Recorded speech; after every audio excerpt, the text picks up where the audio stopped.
आश्रमों, मठों, धार्मिक स्थलों पर जो भी आयोजन होता है उसका मेन आयोजक गृहस्थ ही होते हैं। यदि गृहस्थ न रहे तो धार्मिक स्थल चलना बहुत मुश्किल है। और गृहस्थ से ही सन्यासी की उत्पत्ति होती है, सन्यासी से गृहस्थ की नहीं होती है।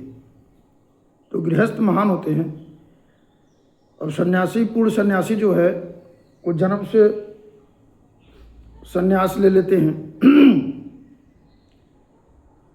तो सृष्टि में क्या योगदान दे सकते हैं। उनका सिर्फ दायित्व है स्वर्ग, मोक्ष, नरक की बगैर इच्छा किए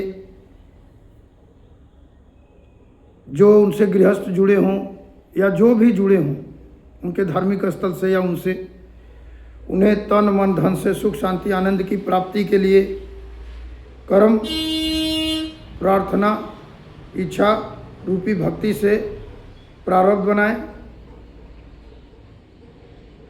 श्वास पर मनन चिंतन जिस भी माध्यम से शरीर के अंदर लिए हुए शक्ति रूपी शक्ति से अपना औरा बनाए कि जो भी गृहस्थ उनसे जुड़े या संसारिक जो भी हो, धरती माता के ऊपर, आकाश के नीचे,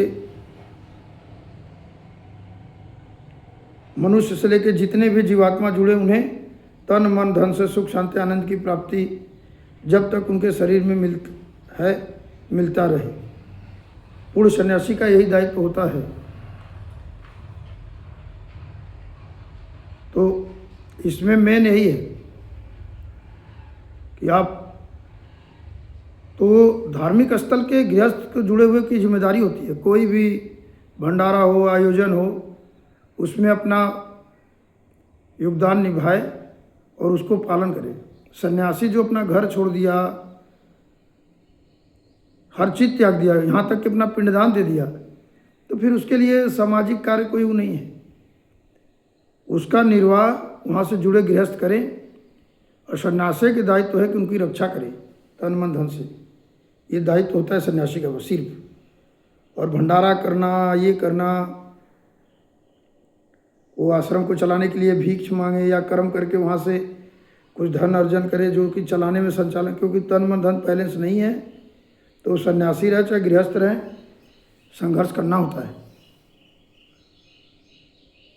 उसी तरह जैसे शरीर में परमात्मा से आत्मा के सहने की शक्ति नहीं रहे तो उस शरीर को संघर्ष करना होता है। शरीर में आत्मा कब तक रहती है? जब तक उस आत्मा को सहने की शक्ति उस शरीर में रहती है। उसी तरह धार्मिक स्तर पर अदृश्य शक्तियाँ रहती हैं।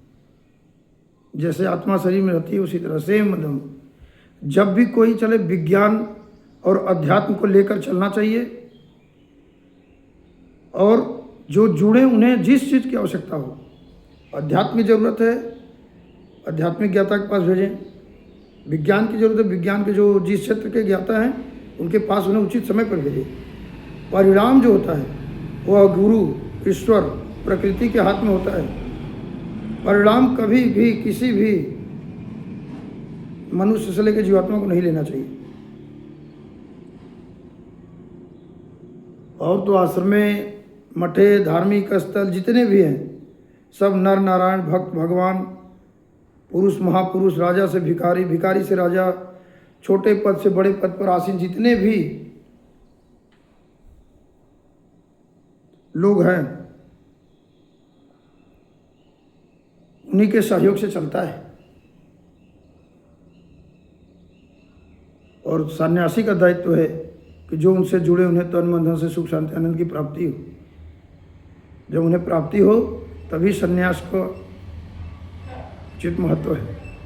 यदि उनका पूर्व जन्म का कर्म, रहन सहन, खान पीन, संगत में कर्म, प्रार्थना, विचार रूपी भक्ति का प्रारंभ, शक्ति रूपी औरा प्रभावशाली है तो वर्तमान में सफलता नहीं मिलती है। तमाम द्वापर, त्रेता, सतयुग से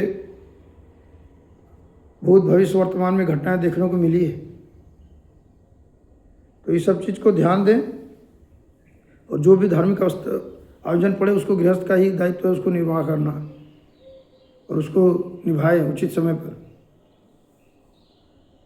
श्री हरिओम, श्री हरि शरणम, श्री गुरु वीतराग परमानंदेश्वर महादेव, हर हर महादेव, श्री हरिओम गौ माता। अब जैसे हमारे आश्रम पर ही है, हर साल स्वामी वीतरागानंद कुटिया रमना गौ सेवा आश्रम, रमना टिकरी, काशी, उत्तर प्रदेश, भारत। मोबाइल नंबर है 97 95 21 1008। तो यहाँ पर हर वर्ष गुरु पूर्णिमा पे काफ़ी संख्या में भक्त लोग आते हैं। चैत्र नवरात्र सप्तमी तिथि विश्व गुरु श्री श्री 1008 स्वामी वीतरागानंद सरस्वती उर्फ नंगा बाबा जी की पुण्यतिथि पर भंडारा का आयोजन होता है। भंडारा का आयोजन गृहस्थ ही करते हैं और करना भी चाहिए। सन्यासी बस उसमें सहारा बने कि कोई चीज़ की कमी न हो। चैत्र नवरात्र सप्तमी तिथि को होता है, तो जितने लोग भी जुड़े हों, मेरा अनुरोध है उचित समय पर उचित तिथि पर आकर के प्रसाद ग्रहण करें। 16 अप्रैल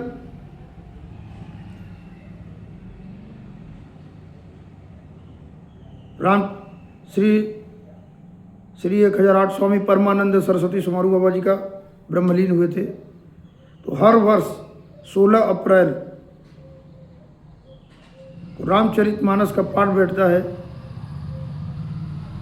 और 17 अप्रैल को समापन होता है। उसके बाद यज्ञ होता है, फिर भंडारा होता है। उसको भी गृहस्थी करते हैं, कोई नर, कोई नारायण, कोई भक्त, कोई भगवान, जो भी रूप में हैं उनके जुड़े हुए लोग हैं, वो करते हैं आयोजन। तो सबका दायित्व है, ये नहीं कि एक लोग कर रहे हैं तो उन्हीं के हो। सबकी अपनी अपनी दायित्व होती है। अपने सामर्थ्य के अनुसार इस भंडारे आयोजन का अच्छे से निर्वाह करें, प्रसाद ग्रहण करें। और 27 अप्रैल को गंगा देवी का होता है। ये 3, ये और एक गुरु पूर्णिमा, ये स्वामी वीतरागानंद कुटिया रमना गौ सेवा आश्रम पर जो आयोजन होता है, इसमें जो जिस योग्य, कोई नर, कोई नारायण, कोई भक्त, कोई भगवान, कोई पुरुष, कोई महापुरुष, राजा से भिखारी, भिखारी से राजा, छोटे पद से बड़े पद, जितने लोग आते हैं प्रसाद पाते हैं। और हमारे आश्रम पे मेन प्राथमिकता है गौ सेवा आश्रम।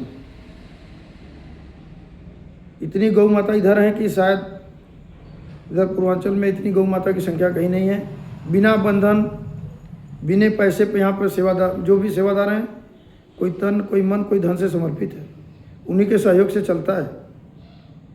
हमारे गुरु जी की मान्यता, जो जैसे समर्पित है उसको उसी तरह देते हैं। जिस तरह द्रौपदी थोड़ी सी चीर दी थी, कृष्ण भगवान जब उनको जो आवश्यकता होता था किसी न किसी माध्यम से पूर्ण करते थे।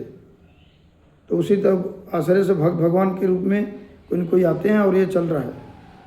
ट्रस्ट भी हम बनाए हैं, स्वामी वीतरागानंद कुटिया रमना गौ सेवा आश्रम। अब तो स्थान भी 3 जगह बनवा दिए हैं। एक गंगा मैया के किनारे जो उत्तर को घूमी है, गंगा माँ उत्तर वाहिनी, यहाँ पे अभी उन्हें स्वामी जी के नाम से लेकर के ध्यान मनन चिंतन के लिए 1-2 घंटे के लिए आते हैं। जो भी भक्त आ सकते हैं। एक स्वामी परमानंद सरस्वती समारोह जी डाफी में बनवाते, उसको भी बनवा दिए हैं। श्री वीतराग परमानंदेश्वर महादेव मंदिर, तो गूगल मैप पर है ये सब नाम। जो डाफी का है वो श्री वीतराग परमानंदेश्वर महादेव मंदिर, अशोकपुरम कॉलोनी, डाफी सीर, BHU वाराणसी। और ये जो है गंगा मैया के किनारे ये स्वामी वीतरागानंद कुटिया घाट, टिकरी, BHU वाराणसी के नाम से जाना जाता है। ये गूगल मैप पे ये भी है। और जहाँ मेन है, जहाँ पे हम रहते हैं, सोते हैं 2 जून 2007 से, वो है श्री स्वामी वीतरागानंद कुटिया रमना गौ सेवा आश्रम।